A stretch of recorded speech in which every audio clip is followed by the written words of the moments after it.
যোৱা বিগত মই দুটা পৰিষদীয় নিৰ্বাচনৰ কথা মই ক'ব পাৰোঁ বিটিচি ইলেকশ্যনৰ তেতিয়া কংগ্ৰেছ দলে যি ধৰণে আমি ইলেকশ্যনত অৱতীৰ্ণ হৈছোঁ এইবাৰ অকণ পৃথক আমি অলপ পৃথক ধৰণে আমি কাম কাজ আৰম্ভ কৰিছোঁ ইলেকশ্যনৰ বহুদিন আগতেই আমাৰ প্ৰত্যেকটো পৰিষদীয় সমষ্টিত কেইবাজন কৰি আমাৰ অবজাৰভাৰ নিযুক্তি দিছে প্ৰত্যেক কংগ্ৰেছৰ ফালৰ পৰা আমাৰ in-charge general secretary joint secretary এই পৰ্যায়ৰ ইনচাৰ্জসকলক নিযুক্তি দিছে উপৰিঞ্চি প্ৰত্যেকটো পৰিষদীয় সমষ্টিত বিধায়কসকলকো এখন দুখনকৈ পৰিষদীয় সমষ্টিৰ অবজাৰভাৰ হিচাপে দায়িত্ব দিছে আৰু আমি বিগত যোৱা কিছুদিন ধৰিয়ে প্ৰত্যেকটো বুথ লেভেলত আমাৰ কংগ্ৰেছ কৰ্মীসকলে কাম কৰি আছে উদাহৰণস্বৰূপে আমাৰ এই কুকলাবাৰী সমষ্টিত আমাৰ ৯৭খন বুথৰ ৮২টা বুথ ইতিমধ্যে আমি খুব সক্ৰিয়ভাৱে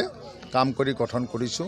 আৰু অহা কেইদিনৰ ভিতৰতে বাকী বুথকেইটাও গঠন হৈ যাব প্ৰত্যেকটোতেই আমি BLA নিযুক্তি দিবলৈ সক্ষম হৈছোঁ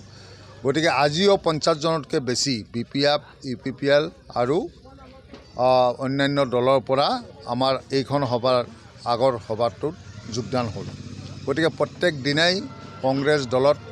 বিভিন্ন দলৰ পৰা মানুহ যোগদান কৰি আছে গতিকে এটা কথা স্পষ্ট হৈ গৈছে বিশেষকৈ মই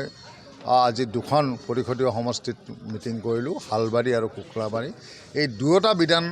পৰিষদীয় সমষ্টি কংগ্ৰেছ দলে জয়যুক্ত হ'ব তাত কোনো ধৰণৰ সন্দেহ নাই বিজেপিৰ দিনত যে উচ্ছেদ কাৰ্য চলি আছে আচলতে উচ্ছেদ কাৰ্য কেনেধৰণে ৰাজনীতি কিবা চাওক এইটো সম্পূৰ্ণৰূপে এটা মেৰু বিভাজনৰ ৰাজনীতি এইটো এটা সস্তীয়া ৰাজনীতিৰ আহিলা হিচাপে মুখ্যমন্ত্ৰী হিমন্ত বিশ্ব শৰ্মা ডাঙৰীয়াই ব্যৱহাৰ কৰি আছে কাৰণ আমি বাৰম্বাৰ কৈছোঁ আজি উচ্ছেদ কৰা মানুহখিনি কি তেওঁ যি ধৰণে কৈ আছে এইবিলাক সন্দেহযুক্ত নাগৰিক বাংলাদেশী নাগৰিক তেওঁলোকক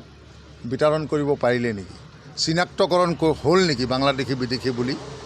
আজি তেওঁলোক যদি বাংলাদেশী বিদেশী হয় তেওঁলোকক অসমৰ পৰা বহিষ্কাৰ কিয় নকৰে ভাৰতবৰ্ষৰ পৰা আজি তেওঁলোকক কিয় বিতৰণ নকৰে গতিকে এইবিলাক সম্পূৰ্ণ ভাৰতীয় নাগৰিক আজি তেওঁলোকক কেৱল ধৰ্মীয় দৃষ্টিকোণৰ পৰা অসমত এটা সাম্প্ৰদায়িক এটা বিখজভাৱ বিয়পাবলৈ হিন্দু মুছলমানৰ মাজত মেৰু বিভাজন কৰিবলৈ তেখেতে এই নিকৃষ্ট ৰাজনীতিটো আৰম্ভ কৰিছে মই ভাবোঁ ইয়াৰ দ্বাৰা কোনো পক্ষৰ লাভ নহয় আৰু আমাৰ শংকৰ ৰাজানৰ এইখন মিলনভূমিত অসমৰ ৰাইজে ভালকৈ গম পাইছে যে তেখেত দেশখন ভালকৈ চলাব পৰা নাই আজি আকাশলংঘী মূল্য বৃদ্ধি নিয়ন্ত্ৰণ কৰিব পৰা নাই আজি ১০,০০০ কোটি টকা তৰুণ গগৈয়ে লোন লৈছিলে তেতিয়া অসম ৰখাতলে লৈ গ'ল বুলি এইজন হিমন্ত বিশ্ব শৰ্মাই যোৱা চৰকাৰৰ সময়ত বিত্তমন্ত্ৰী থকা সময়ত কৈছিলে আৰু নিজে এতিয়া প্ৰায় ১,৮০,০০০ কোটি টকা ইতিমধ্যে অসমখনক ঋণগ্ৰস্ত কৰিলেই গতিকে নিবনুৱাৰ সংখ্যা প্ৰায় ৩৫ লাখ হ'লগৈ গতিকে তেওঁ নিবনুৱাৰ সংস্থাপন দিয়াৰ কথা কৈছিল প্ৰত্যেক বছৰ ৫ লাখ কৰি নিবনুৱাক সংস্থাপন দিয়ে বছৰি ১ লাখ কৰি চৰকাৰী চাকৰি গণি দিম কৈছিলে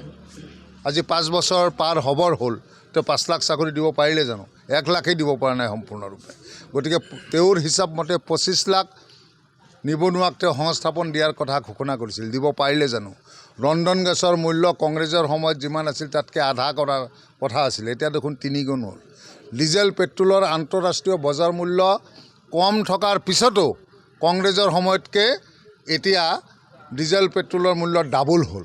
গতিকে তেওঁ দেশখন চলাব পৰা নাই সৰ্বদিশত চূড়ান্ত ব্যৰ্থ হৈছে আৰু এই ব্যৰ্থতা ঢাকিবলৈ এটাই অস্ত্ৰ হিচাপে লৈছে হিন্দু মুছলমানৰ মাজত বিভাজন আনি এই মেৰু বিভাজন কৰি এটা সাম্প্ৰদায়িক বাতাবৰণ সৃষ্টি কৰি ২৬ত আকৌ কেনেকৈ শাসনভাৰ ল'ব পাৰি তাৰে এটা কৌশল হিচাপে তেওঁ এইটো আহিলা হিচাপে লৈছে গতিকে এই আহিলাই তেওঁক মই ভাবোঁ কোনো কাম নিদিয়ে অসমৰ ৰাইজে যথেষ্ট সচেতন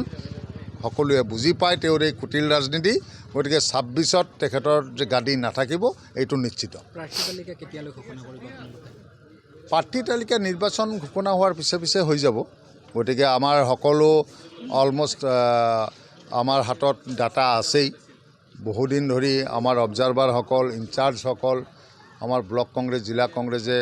লাগি আছে কাম কৰি আছে কোন সমষ্টিত পৰিষদীয় সমষ্টিত কোন কেণ্ডিডেটে কাম কৰি আছে সকলো তথ্য আমাৰ হাতত আছে গতিকে নিৰ্বাচন ঘোষণা হোৱাৰ লগে লগে আমাৰ প্ৰাৰ্থী তালিকাও আমাৰ অলমষ্ট ৰেডি যিকোনো খবৰৰ বাবে যোগাযোগ কৰক 7099017330 লগতে 7099017110 নম্বৰত।